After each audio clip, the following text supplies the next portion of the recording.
Quiet, numbskulls, I'm broadcasting. The medical marijuana. The medical marijuana. Radio. Radio. Show. The medical marijuana for you and me. Ah, yeah, the medical marijuana. Whoa, whoa, whoa, whoa, whoa, ah, yeah, the medical. It's the medical marijuana show. And you will know.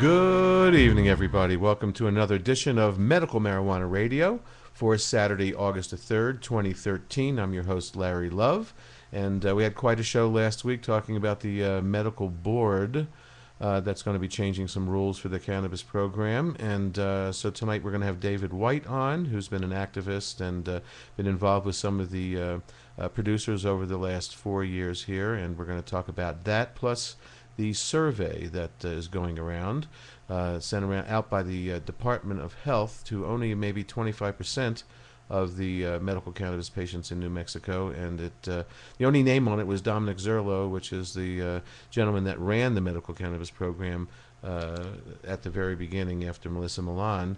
And I asked Dominic through the Department of Health if he would come on the show today, and there was no response. And I also asked someone from the medical board that's causing all this hubbub to come on the show and explain what their new rules are, because I can't really tell exactly what they are, and they actually refused, and they said come to the meeting on the 16th. So not very cooperative this week. Anyway, how about the strain report? You better shop around. Oh yeah, you better shop around. Yeah, you better shop around. And this week we didn't get too much response from the producers, but a couple of them did. And coming up this week from Canaceutics, they're going to have Holy Grail Kush, something called Shit. Now, back in the day, we used to take a hit of marijuana and go, oh, that's good shit. So I guess that's where that name comes from. Anyway, Kosher Kush, one of my favorites, Super Silver Haze, Jilly Bean, CBD Critical Mass, Blues, and Bubba Kush. Again, that's from Canaceutics. Let's see, who else? New Mexican, now open Saturdays, 10:30 a.m. to 3:30 p.m. They're going to have coming up this week Medicine Woman, Tangerine Dream, CBD Z7, a half an ounce maximum on the high CBD.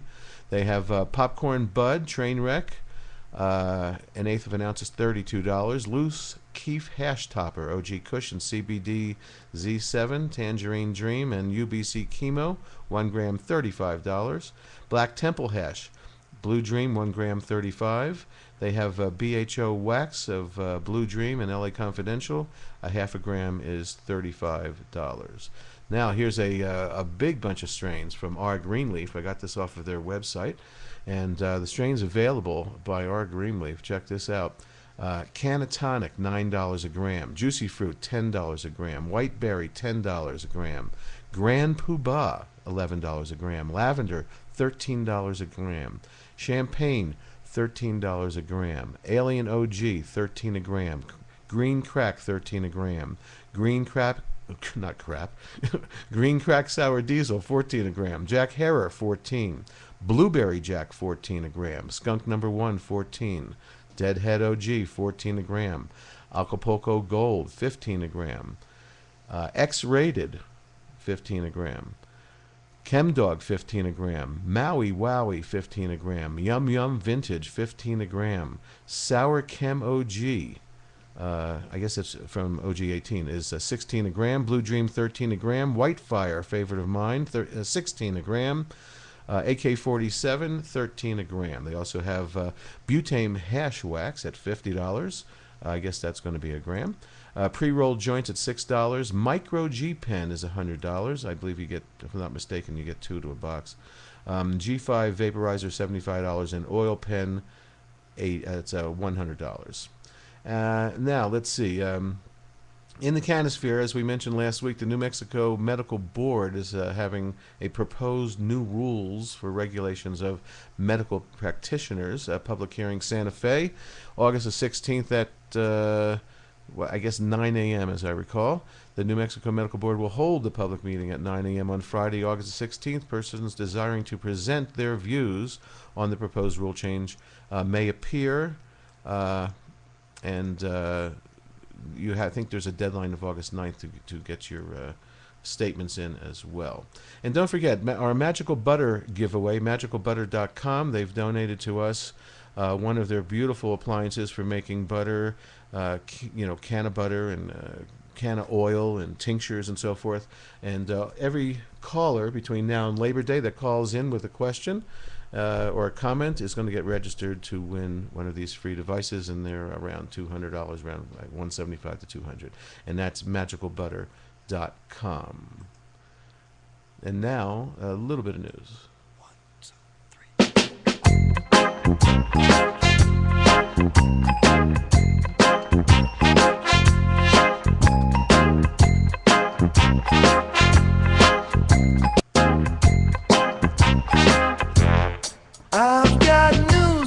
Okay, we always have a lot of news for you. I've got a really important clip to play of about autism, and so I'm just going to read you one news story that I feel is important. And this is from the Joint blog, which is a great place. They not only write the layman's terms about what the story is about, but they also cite and link to the studies that they quote in here, which is quite helpful because I always like to know where this is coming from. So again, from the jointblog.com, new study, cannabis may protect the brain against stress and stress-related disorders. A new study published in this month's issue of the journal Neuropsychopharmacology has found that compounds in cannabis may offer protection against chronic stress, including the memory and learning impairment that come as a result. Our findings suggest that cannabinoid receptor activation could represent a novel approach to the treatment of cognitive deficits that accompany the variety of stress-related neuropsychiatric disorders, concludes the study. This is particularly important, according to the researchers, considering that repeated stress is one of the environmental factors that precipitates and exacerbates mental illness like depression and anxiety, as well as cognitive impairments. During the study, researchers found that daily doses of a chemical meant to mimic THC, one of the primary compounds found in cannabis, appeared to improve short-term memory in rats, which had been put through tests meant to induce stress, compared to the control group, which didn't receive any treatment. In addition, the rats, which received the regular doses of THC, displayed greater learning abilities and less anxiety. Although more research is needed to confirm these findings, the results are promising. The study can be found at www.nature.com/NMP/journal. And of course, the link is at the bottom of this article if you want to go to thejointblog.com. And it's titled New Study, Cannabis May Protect the Brain Against Stress and Related Disorders. Just another headline I want to read to you. This is from the Weed blog. THC provides protection from heart attacks. This is a new study by the Biochemical Pharmacology. They found that the minuscule amounts of THC can provide protection from heart attacks as well as reduce the potential cardiovascular damage associated with suffering one. But for the study, which was titled "An Ultra-Low Dose of Tetrahydrocannabinol Provides Cardioprotection," and this again is by the journal Biochemical Pharmacology, and you can check that out on the Weed blog. Coming from a personal standpoint, I had a heart attack when I was 33 years old, and heart surgery at 43, and I do believe that cannabis, I've been smoking all along, does help in certain ways, and now the good studies are coming out to prove that. One more thing, just a headline. This is a Japanese study. This is from a site called Medical Jane, and that's medicaljane.com. It says Japanese study shows cannabinoids inhibit tumor growth. And so you can get that at medicaljane.com. It's a very interesting study. I have about 6 minutes here before...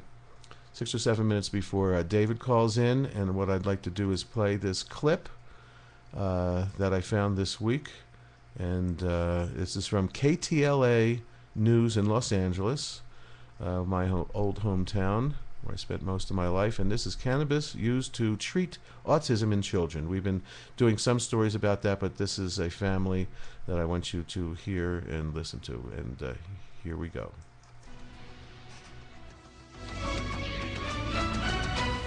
The controversy over medical marijuana is nothing new, but new questions are being raised about its use. One issue in particular, should children take it too? Cher Calvin here with an incredible story about one family's fight for their son. Cher. That's right, Micah and Victoria. When you say that, it sounds so shocking to so many, but California's Prop 215, the Compassionate Use Act, was passed by voters a decade ago, and it does allow seriously ill patients with a doctor's recommendation to use marijuana legally. But what about for children?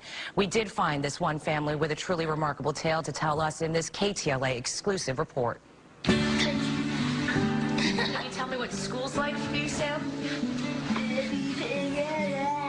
Titanic! Big one! This is Sam, a 10-year-old who lives with his dad, his mom, and his sister Lucy in Northern California. Sam has autism. Hey,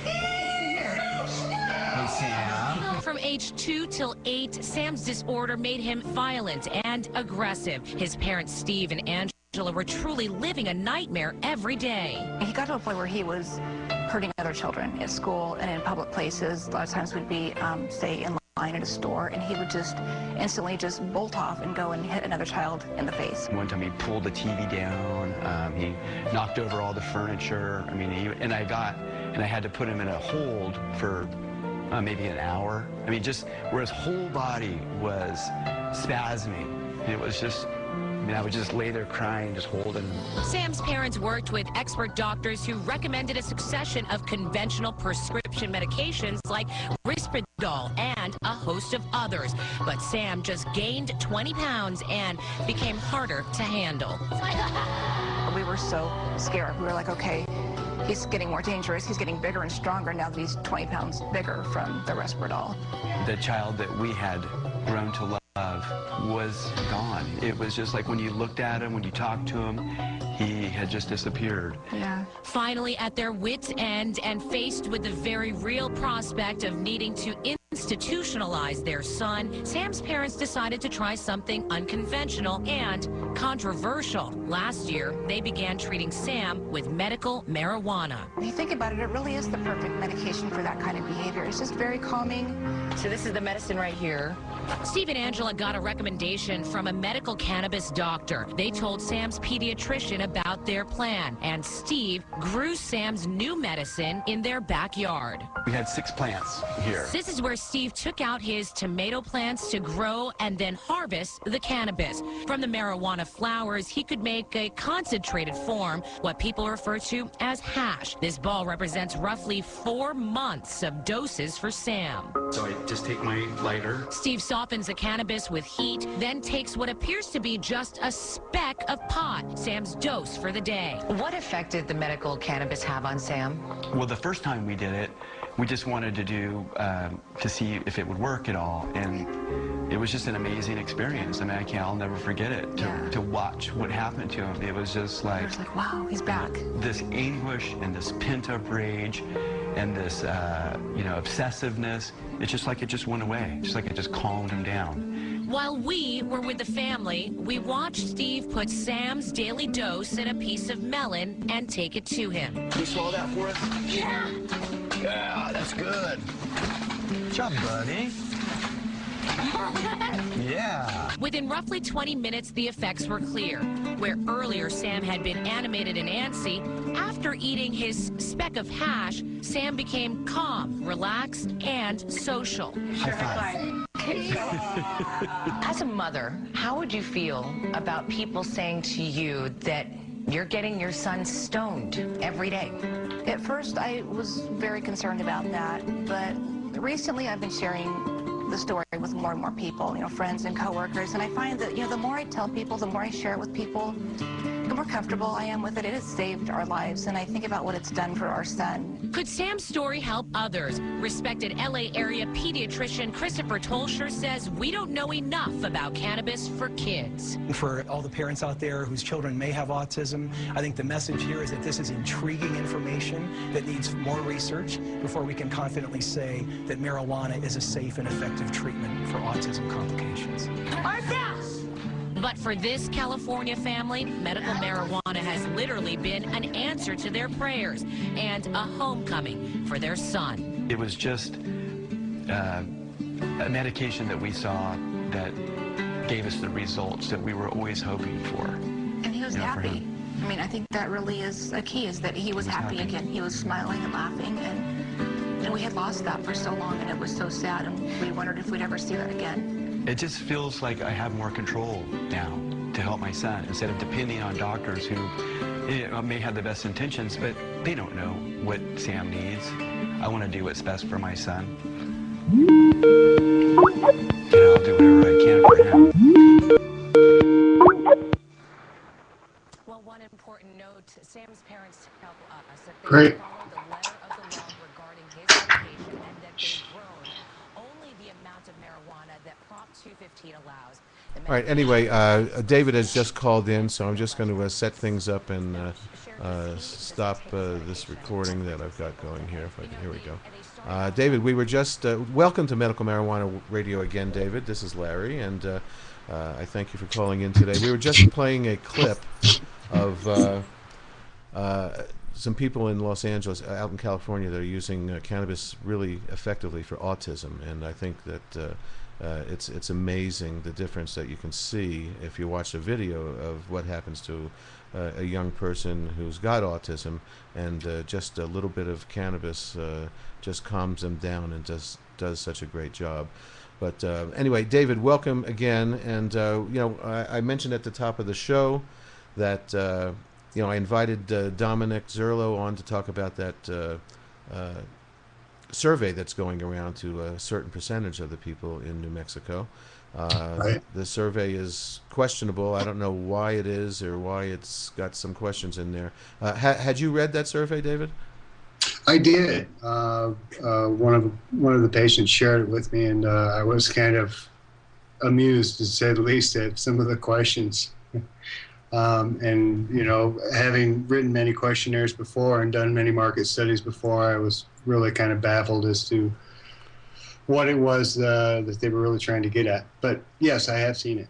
Yeah, I'm advising people not to hand it in. There's too much personal information there.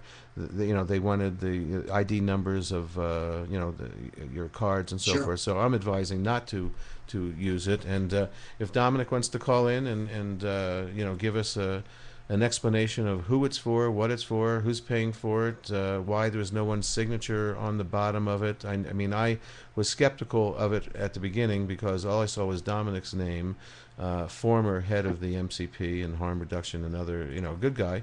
But it wasn't signed by anybody from the Department of Health, and to me, I thought that was odd. So, anyway, now let's. I also, by the way, David, invited onto this show today a representative of the medical the physicians board, the medical board, that is Right.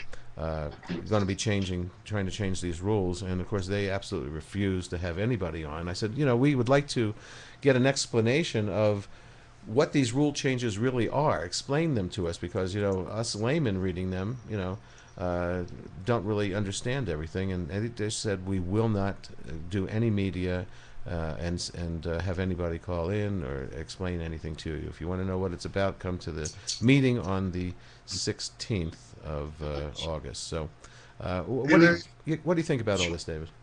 Well, if I could go back to the survey for just a second, I was at a patient picnic, through the New Mexico Medical Cannabis Patients Association, and they were actually handing out copies of the survey that they had photocopied, and were collecting them for the sake of doing a 100-patient person survey, keeping all of those results, keeping all of the information safe and keeping that secretive, but taking the results and publishing those in hopes of matching them up with something that may or may not be published by the DOH to see if there is any big discrepancies about what they're asking. And, like I said before, I think the questions are so ambiguous that, it would be interesting to have that information and, spin it whatever way, a person wanted to spin it. It should be interesting, though, and I really piqued my interest when I heard that they were doing that. And I understand your point of view about not wanting to do it, but I also like the idea that there are people going, well, sure, we didn't get the survey, but I'm a patient and I would like to have, my input on this because it affects me greatly. I thought that was. I think that's a good idea, and if the official survey does come out, then to look at the results, compare them to what the medical cannabis patients group results got would be interesting. So yeah, I do agree to that. But what whether you're a transgender or not has to do with the medical cannabis program. I just think that's some of those questions are private between people, and I absolutely agree. And those were some of the questions that I really wondered what relevancy they had to the program and the supply of medical cannabis and the state of the medical cannabis program here in New Mexico. But, like I said, I would be very interested to hear some answers on that. So. Yeah. Well, not necessarily on the transgender question, but maybe some of the other stuff looks interesting. All the questions. Yeah. So David, I read a post on Facebook that I guess you put out from our Greenleaf that just made so much sense about the shortage. The shortage is something that Len Goodman and other people have been talking about and trying to convince the Department of Health Medical Cannabis Program that there is a shortage, and of course they always crunch their numbers and in their favor to say there isn't. So let's go over what you wrote, because I thought it was brilliant, and mathematics makes sense to me. It's hard to lie. Right. Well, I mean, it's real basic. If you just take a basic common sense approach, and we have 9,333 patients in the program. And those are medical patients. Those are not casual users. Those are people that need their medicine. Now, of course, we all need that at different rates, but one could make an assumption that because of the varying degree, that a very safe amount of consumption rate would be about 28 grams a month. And that works out to be, under a gram a day. And, I won't speak for you. I'm a chronic pain user, so I unfortunately 28 grams a month would leave me quite short of medication, and I would have to start taking narcotics again if that's all that I had. But just for argument's sake, if we just say it's only 28 grams a month, that creates a demand of roughly around the neighborhood of 261, whatever the math worked out to be, 1,000 grams of cannabis. And right now they're really we're at our best. At quarterly reports from this first of this year, we'd only produced as a collective 81,000. So we're dramatically short, and dramatically short. All right, let me interrupt. Let me get that straight, okay?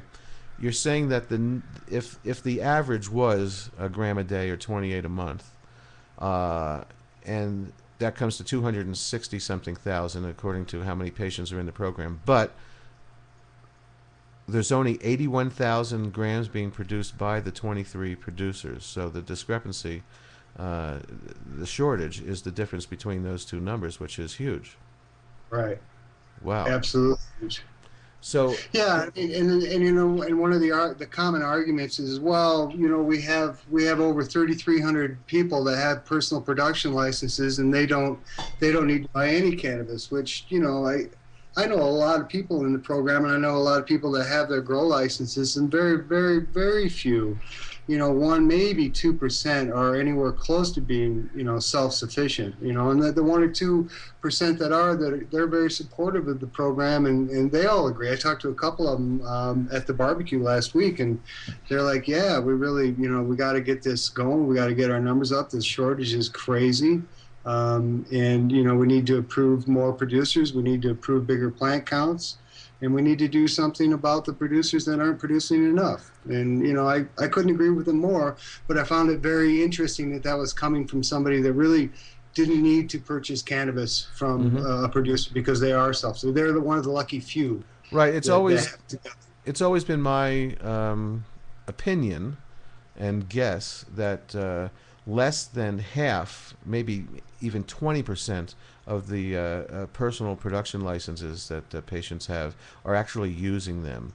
And right. And of those, well, let's say it's not 20. Let's double that and say it's 40. So that's, I would say that more than half of those people that are growing don't really have it down. It's hard to grow. It's not as easy as people may think. Maybe the quality of what they're growing isn't as good. Their yields aren't as good. So they would have to then enhance their medications by going to one of the dispensaries. And so therefore, this is why I hear many dispensaries being out. And so although I did read the strain report from our Greenleaf today, and boy, I'll tell you, you guys got some really great stuff available to the patients of New Mexico this week, that's for sure. Thank you very much. They do a great job. Jacob White, as you know, he's the master grower there. He and Willie Ford and all their team, they've done a really, really good job of concentrating on the art of production so that they can get everything that they can out of every plant. So, every plant really does matter. And, it shows that their quality is very good, but also the numbers add up. I mean, they're producing the most cannabis, for out of all the producers right now. So they're on a really good roll. Are there weeks or days where nothing is available because you are out due to the demand? Well, we've been pretty lucky that we've been able to, because we have a higher than usual volume, relatively speaking, than some of the other producers. We've been very fortunate that the turn rate really hasn't taken in effect until later on into the week. But lately, as in the last couple of weeks, it's been very, very tough. And if patients are solely relying on walk-in orders, more than often they're turned away, even if it is early in the week. And last week, for the first time, Wednesday morning, they'd sold out for the next available week's pre-orders, which was the first time that had happened since after they'd started regular rotation cropping. So it's here. It really is. And we have 2,500 patients. Well, we're close to 3,000, but whatever, registered with us now. Not all of them buy from us on a regular basis, certainly, but it is a high volume of patients, and every day it's getting more and more bleak, and we're having to turn more patients away, and there's nothing that hurts more than that. I know. Having some all the way, yeah. They're there, they have their card, they're registered, they've gone through all the hoops and ladders, and just to be, out. At Greenleaf, we've really upped our production in edibles and our production of concentrates, so that at least we have medication, pretty much at all times. So I mean, if you're out of bud and you need medication, well, at least they have that, and that helps. But it's not a replacement. It really isn't, and we need to do something about it. So what is the procedure for ordering when you're a member of our Greenleaf, when you want to order? What's your procedure? My best advice to anybody is to figure out what what schedule works best for you. So, if you get paid on Fridays, and you can sync that up so that you have a regular date where there's excuse me, Tuesday, Wednesday, Thursday, Friday, Saturday, whatever day happens to be good for you. You place an order a week ahead of time for that following day, and then when that week goes by and you go in and you pick up your product, make sure that you place an order for the following week, the same day that that works with your schedule. And if you can keep a week ahead, you've got a very, very good shot of being able to get at least 7 grams of any one particular medication. I think you can get up to 14 grams at a purchase, not of the same strain though. So you do have limitations on what a patient can buy. So somebody, you had so many Alien OG, let's say. I remember that strain from today's report. If somebody wants an ounce of Alien OG, they can't get it. You limit the purchases. Yeah, not at this time. And we've been doing that for a while because there's just not enough to go around. I mean, you can still get a variety of them, but no, you would be very, very hard pressed to be able to purchase an ounce. And Greenleaf is very involved in getting medicine to people in other parts of the state, which there was a big article in the Santa Fe Reporter about Josh a few weeks ago. How did that all get started, and how did you Greenleaf take on the burden of helping out at an incredibly low price to distribute to other parts of the state? Well, frankly, I give all the credit to Willie Ford and Josh Zapata, and the simple answer to your question is we found a Joshua Zapata who was very passionate about it, and was seeing the need in all of the rural areas, and he took it upon himself to build the program. And he had the full blessing from Willie and from the board of directors at Greenleaf to develop a program. And he reached right away out. Of course, Len Goodman is very supportive of it, and I think there are 11 producers now that are active in the program, and it's growing all the time. And it was a commitment, and a lot of it had to do with Joshua's passion. It really did, because he said, "Look, I know that I can make this work. I know it's crazy to think about driving to Las Cruces or any far-flung area for only $10. Yeah. But by implementing the program and passionately following through and being diligent, he's really built a following, and it works. It does. And I'm sure Jake has given his input on how to get to Las Cruces and back safely. Yes, although Josh was much better at it. Yeah, I still have that show and interview on archive. It was quite, it was early on in the program, and he got stopped coming back, and it was a hassle, and it's just terrible that he had to go through it. But you know what? It sounds like not too much of that has happened since. So maybe the Border Patrol is, realizing that we do have laws here in this state as well. So anyway, go ahead. I think that the answer to that question is the same as the first one. And I think a lot of it has to do with the passion that Josh Zapata has and how he does things. He takes care of business, right on. That guy. So just to recap on that, if anybody orders from our Greenleaf or some of the other 10 producers, there is a way to get medicine to people in outlying areas for like a very nominal $10 or $15 fee, right?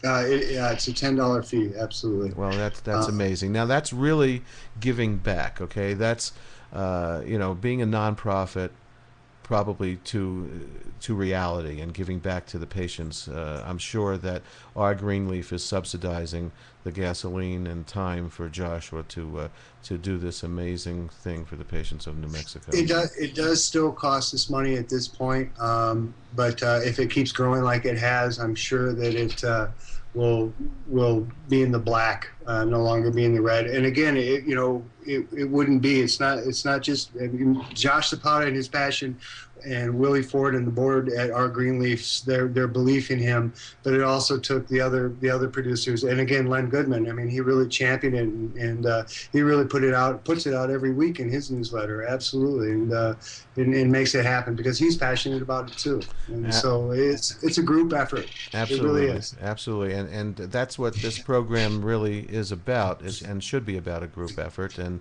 I hear stories about some producers not growing anything, or just having licenses and not doing much with it, getting medicine from other places. You are able legally to buy medicine between producers, so that I totally understand. And but for any of them out there that just aren't in the business of growing and just distributing, I think that they are doing a disservice to the patients, because we need more grams being grown, and the dispensary producers can only grow 150 plants, so there's a limit there. So I think there should be some kind of a washout eventually on some of these producers that were at the bottom of that production list. But that's just my opinion as an advocate and a patient in the program. No, I agree, and and I also have to look at that in a kind of a rounded sense, in the fact that when the program started in 2007, nobody knew, nobody had the experience. A lot of people thought they had a good idea, and when people started, these companies started getting licenses, it was it was hard to figure it all out. I mean, it is not an easy thing, and so many people got into it for many different reasons, and a lot of them I would lump into one category, and it's because they were very passionate about cannabis, and they knew, either personally or somebody close to them, how powerful it was in helping heal people and helping people get through life. So when you come at that from that point of view, it's kind of hard to switch gears and go, okay, I have the passion, but now I need to apply business sense to it, or I need to apply, needs of scale to this situation, because, the need is so great. Mm-hmm. And it is a tough road to hoe. What I would like to see is, here's the double edge of that sword, and I'll finish my thought, and I apologize. If I start out and I'm passionate, and my need really is only a 90 plant grow, or a 70 plant grow, fine. Then let's make a special license for that, and let's take those extra plants that are not into that plant count, and let's recirculate them around to the growers that can add on. And I love it. Growers that are proven that they can produce. Great idea. I'm sure if you asked Len Goodman, if you called him up today and said, "Hey, Len, do you think you could figure out how to handle another 50 plants, another 5 plants for that matter," I'm sure he would say yes. I know that if you asked Jake if he would take another 50 or 5 plants, that he would jump at that opportunity. Again, it's down to the 150 and getting as much as you can out of that as often as you can. If this is not a private question, is our Greenleaf at 150? Absolutely. Okay, great. Absolutely, and here's an interesting question. That's probably about 148, because we like to make sure. Sure. But juicing seems to be the new, really medicinal way that people are getting a lot of help. And the problem, of course, with juicing is if you're not growing it yourself, you're not going to be able to get the raw leaf. So it would be really nice if some of the distributors could figure out, and the producers can figure out how to provide some juice for some of these really sick patients, where the juice would really help them. Do you know much about juicing? Have you tried it at all?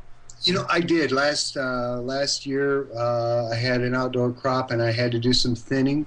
Yes. So I had a plant worth of vegetation and pre-buds and a lot of fan leaves, and did turn that into juice. I didn't get a lot of juice out of it. I only got about 2 shot glasses, probably out of about maybe a quarter pound of material. Wow. But it was wet. See, that's the problem. It was. Yeah, I didn't. The yield on it was not that great. And the effect, I really didn't, obviously it wasn't decarboxylized, and I have a hard time with that word. I apologize. Decarboxylation. Thank you. You do that very well. I'm a professional. So there really was no. I didn't get high off it, but I did feel great pain relief from it. And I often wonder if, with the advent of legal hemp production in Colorado, I wonder how long it's going to be before we see some full-scale production of juicing hemp products, hemp milk, and hemp direct juicing. Well, great. That's a really great point. And I had a question last week. Last week I had to pull a mail that really didn't show. It was questionable over the last 5 or 6 weeks whether it was a male or a girl, and it was a blueberry plant of mine, and it was just taking off. It was looking beautiful, but then all of a sudden, boom, male flowers came out, and I cut him down, and then I tried finding out whether juicing a male plant had any medicinal value to it, and I was really unable to get a real scientific answer on that. Do you have any ideas on that, by the way?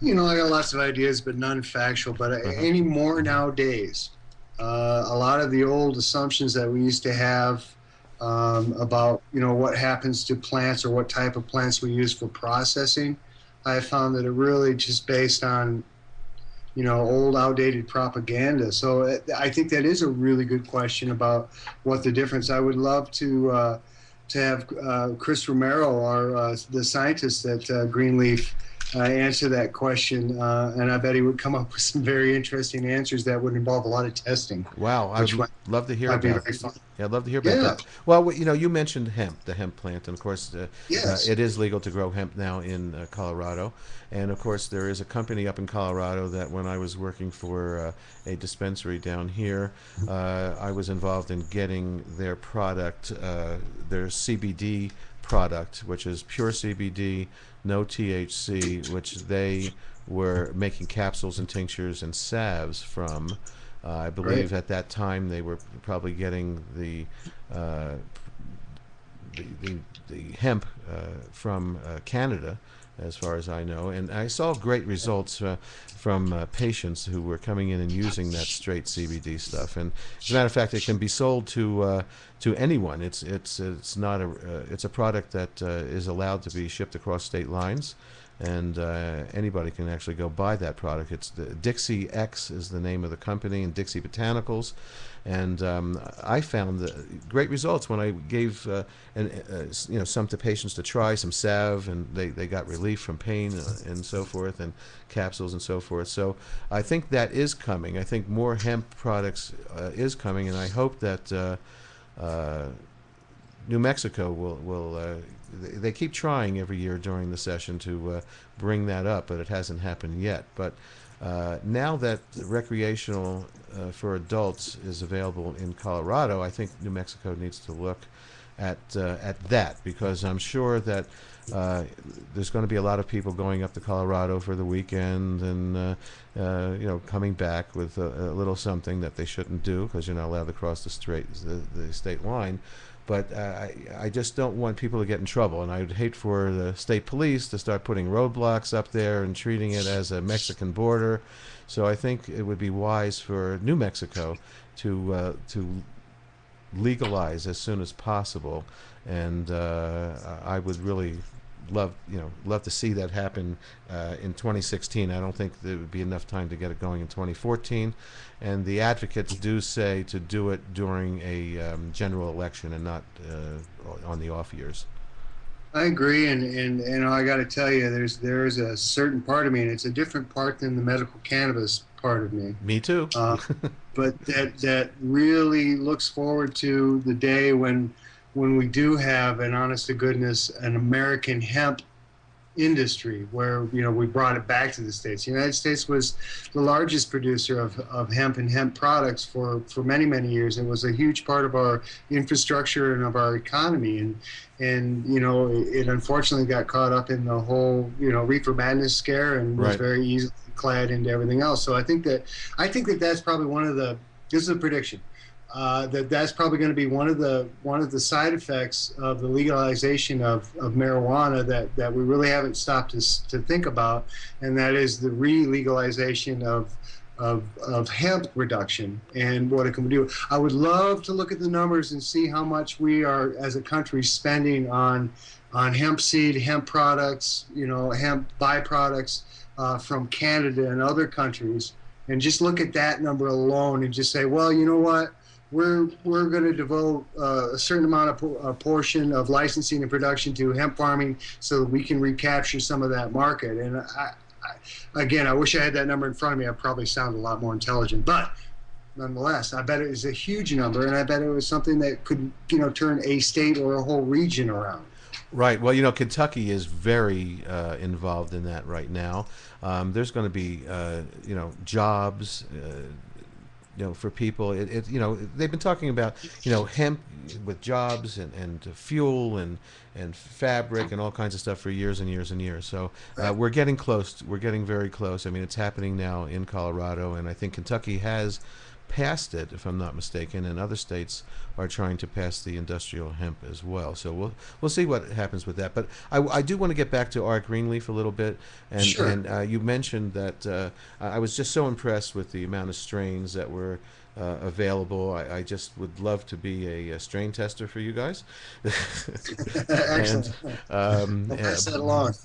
But tell me about concentrates. Seem to be a very excellent way to medicate for a lot of people, and then again, some people think that wax and oil is the new crack. But I mean, there's articles about that. But for medicinally, it's really the way to go for the really sick people. So what are you guys doing as far as that is concerned? How are you extracting, and what products do you have for oils and concentrates? I will touch on it lightly because I am not the person. I got to tell you, I was at the lab just this last week. I was there Tuesday morning, and I think Wednesday afternoon I was doing a photo shoot for some of the stuff in the newsletter and for our new website that's going to be published soon. And it's crazy. First of all, it's a laboratory there, and there's a crew that works there, and that's all they do. They take raw cannabis and they convert it into several different forms. There's whole product. Whole plant extract that is made that is used in a variety of products and byproducts. They make waxes, which is a butane honey oil extraction method. They, of course, do butters for a lot of the edibles that they're using. And then they also do some of the concentrates. One of the newest things that's come up is called caviar.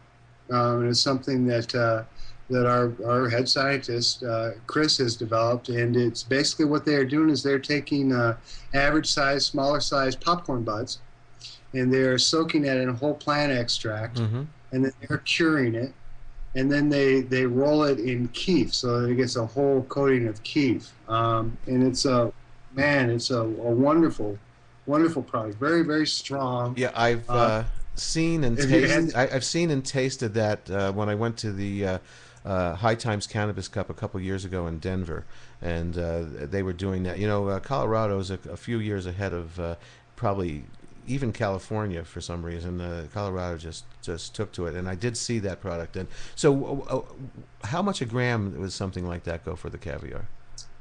I don't have my sheet. I'm sorry, I don't have my sheet in front of me. I want to say it's $40 or $45 a gram, but I should have my sheet in front of me. Sorry. No, that's okay. I know that the DHO is 60 or 65 a gram. And has it been tested at the lab for THC content and so forth? Yeah, absolutely. And it varies because the BHO in particular is small batch, which brings up an interesting point. So as we do a lot of whole plant oil extraction, and we've gotten the process, and we have a crew in place and regular production. So we have there's regular amounts of products that are coming in and being stored and being diverted for this processing. So we've gotten it down to a point now where we're doing large batches of the oil and then having those large batches of the oil tested so that we can exact dose. So in other words, we process out of a batch of, let's just say, pick out a number of 1,000 grams of oil. We know exactly by weight how much THC, how much CBDA, CBDB, all of the components. We know exactly by weight how much is in there, so that when we're making edibles or we're making tinctures or any of the products that we make from that oil extract, we know exactly how much is going into those products. We're really excited about that. That's something that's going to be hitting the marketplace probably in the next few weeks, 3 weeks, I think, something like that. In what form? Are they in capsule form or edible food form? Edible form and all the forms that we offer now. So in addition to the cookies and everything that we have available now, I mean, we're guessing at batch weight and assuming how much is in there, but in the very near future we'll be able to tell you exactly how many milligrams of THC is in each cookie. Fantastic. Now, as far as the oils are concerned, have you made any Rick Simpson type oil for somebody going through the 60 grams and 90-day thing? And is that oil any different than some other kind of oil that you make? Well, we use processes that are very similar, but and again, I would love Chris to field this question because he could really get into the, to the exact structure of the components in a very simple way that would make you go, oh, I get it. And I wish I could relate that to you. Well, let's get Chris on the show in a couple of weeks. Maybe Chris can come on in a couple of weeks, at his convenience, and call in and give us a little heads up on how he's doing that. I will pimp him, and I would like to listen to that show because I know it would be very informative. He's very interesting to listen to because he takes things from a very scientific approach, but when he explains it to you, you really get it. I don't think I've met Chris, so I look forward to meeting him. You should. You definitely should. He's a wealth of information and a very cool guy. So for people that don't want the calories of an edible and the gluten and so forth, do you have products for them? Do you have like just a can of capsule that people can take as well? We don't have a can of capsule, although I got to tell you, our bakers they're like Keebler elves, but much larger, and they really like to experiment. So there's new stuff coming out all the time. They have experimented with some gluten-free recipes, and then have experimented with other stuff, like sugar-free, maybe too. Yeah, absolutely. Yeah. They have, and we have offered that at different times to see how it went over with patients. So I know that's something that is continually happening. It's ongoing every week that they're trying different things. And I got to tell you, last week I was given a sample of a new glycerin-based tincture that they are working on in the lab, that I was really impressed with. It's a tincture in the true sense that it's sublingual, and it's one of the first times I've had a tincture that 20 minutes later I went, wow. So that's instead of alcohol. A lot of people don't want to use alcohol, and of course when you use alcohol in a tincture, it's very strong and like burns your mouth and tongue, and it's sort of a tough way to get your medicine. So the glycerin is usually sweet and just very flavored with something probably, and it's very easy to go down. So what is there anything else we haven't really touched very much? Was there any comments you wanted to make on the medical board? We did a show last week about that. I know that advocates are asking patients to come down to the meeting at 9 o'clock on August the 16th. It's a Friday, to have a show of force. And is our Greenleaf, or are you as an advocate doing anything to get people involved in that? I'm talking to as many people as I can to help them understand to what's happening. A lot of people are confused and think it's part of the medical cannabis board, the advisory board, and don't really understand what it is. So, first of all, encouraging them to find out more about it, and then number one, to write in a letter, because you can always write a letter. I think the deadline for that is the 9th, I do believe, but I could be wrong on that. But anyway, I think you're right. I believe it is the 9th. Yes. Oh, good. What do you know? I got one right. But absolutely to write, and I'm going to be there, absolutely. And I know that I spoke to Tim Scott from the Medical Cannabis Patients Alliance, and they are going to be organizing a train drive, to get up there.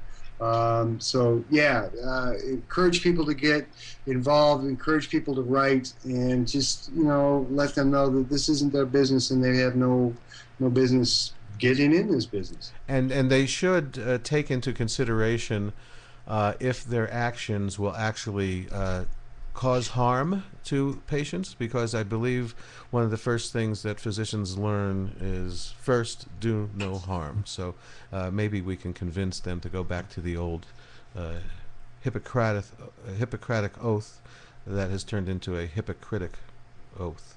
And so we're up at the top of the hour almost here, David. And is there any other points that you'd like to make or talk about before we close out the show? I couldn't close out the show without giving a big shout out to Illinois. Oh yeah, welcome. Welcome number 20. Wow, can you believe we're here already? Almost half. Almost half. We are so close. We just need less than a handful more. Well, I don't know what we need it for. We shouldn't have to wait till half. I mean, this has been like a mark, that we've been looking at. But I mean, I think President Obama should have done something a little sooner. He still hasn't commented about, or Eric Holder, about what they're going to do about the recreational. Eric Holder said months ago, we're going to make an announcement in a few weeks, and of course that hasn't happened. And they sort of just haven't done anything or said anything, except for they did go in and bust medical marijuana dispensaries in Washington State, which is a recreational and medical state. So they're still spending money to F with medical patients, and it gets on my nerves. So I really think Obama owes it to the people that elected him twice to do something to make this thing right. And I'm talking really about rescheduling and not spending money on taking medicine away from patients in medical dispensaries. So, David, thank you very much. Say hi to Jake and Willie and everybody over there, and I definitely will see you on the 16th. You got it. Thank you very much, Larry. Thank you, buddy. Take care. We'll be right back. Hey, this is Scott from Rare Dangness. You're listening to Medical Marijuana Radio. The medical marijuana. The medical marijuana. Radio show.